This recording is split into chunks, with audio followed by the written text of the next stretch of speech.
Hello, hello, hello, beautiful people. It is Tosca D here, the Joyful Goddess, and I am here to give you some tips for your body today, especially if you have tight shoulders between the scapulas and down the spine. So we are going to do some gentle ball release work today.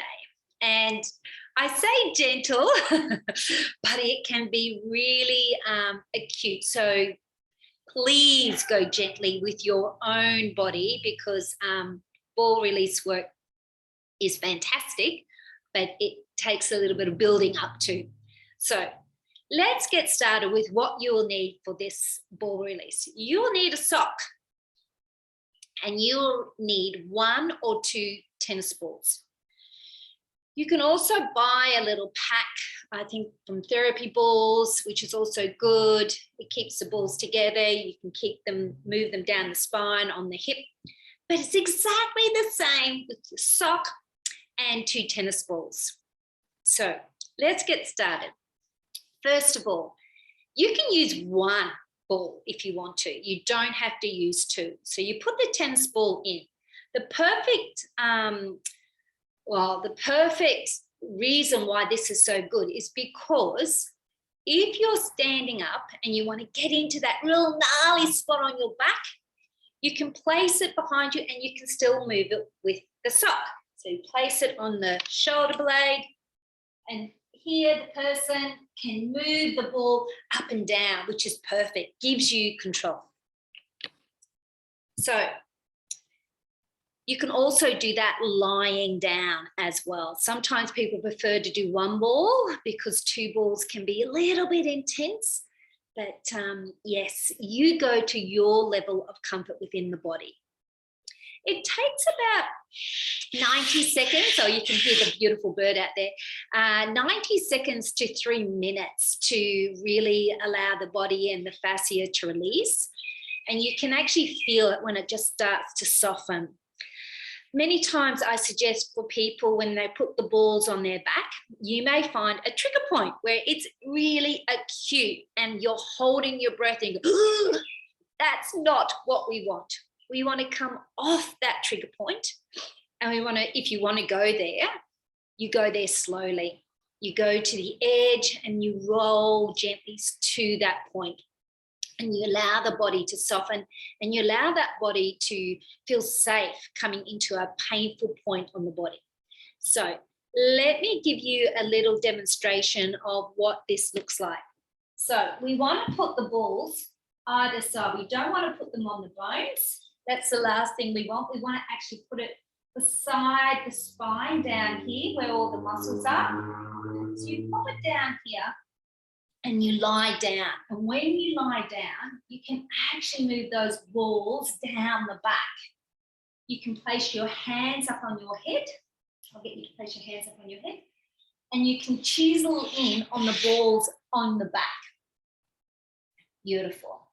Okay, so I'm going to get Ross to gently lie down. And I'll show you in a minute. Right. Beautiful. So he's lying down now and you can see his head is high. Sometimes people need, if your head's high, sometimes you need a little bit of support for the head. You might need a couple of pillows just to support the body. Okay, now, how is that for you, Ross? Good, okay. You can go deeper with the ball release. You can put your hands behind your head, like what Ross. And you can gently bring your head up and down. That's it, slowly with the breath. How is that, Ross? Can you feel a little bit more intensity? Yeah, awesome.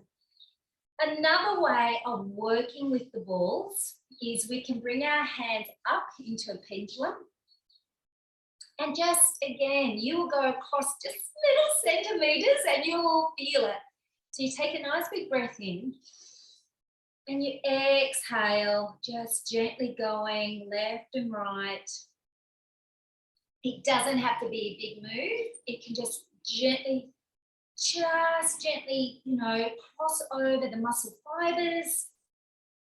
and allow some gentle movement in that particular area, which is also very beautiful, and releasing in the body. So we always want to use the breath and extend that exhale because it softens the body, especially when we're doing this type of ball work. One more strategy that I'm going to share with you is that I don't know if you were young and you had snow, but snow angels, you can do exactly the same with snow angels. So we can bring our arm up and out to the side and back up again. So up and out and back up again. And that's also a really nice release through the shoulders as well. If you want to say, yep, I've done that spot, you can easily lift up your head and put your hands behind your head and gently move your body up. So put your legs up and move the body up towards the pillows and wiggle up so that that's it. Wiggle up to find the next spot. Take a moment, breathe into it, and then release into forwards. That's it. How's that, Ross? Yeah, have you found another spot? Mm-hmm. Yeah, you will find all the spots of your body. So I advise you to go gently and softly and build up your endurance to this. Maybe, start with 30 seconds. And the next day, build up to 1 minute and slowly build up your endurance to ball work. I would advise you to do this when your body is warm and not cold. And if for whatever reason you get the balls on your back and you go, oh my goodness, this is far too intense, put a towel over it. So put the balls on and then put a towel over, and that can easily soften it.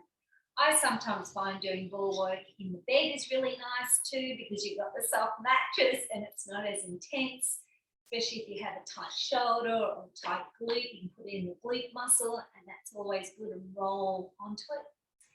So, dear beautiful friends, I hope this was helpful. This is just a little demonstration of how balls can support your body for deep release, relaxation, and more well-being.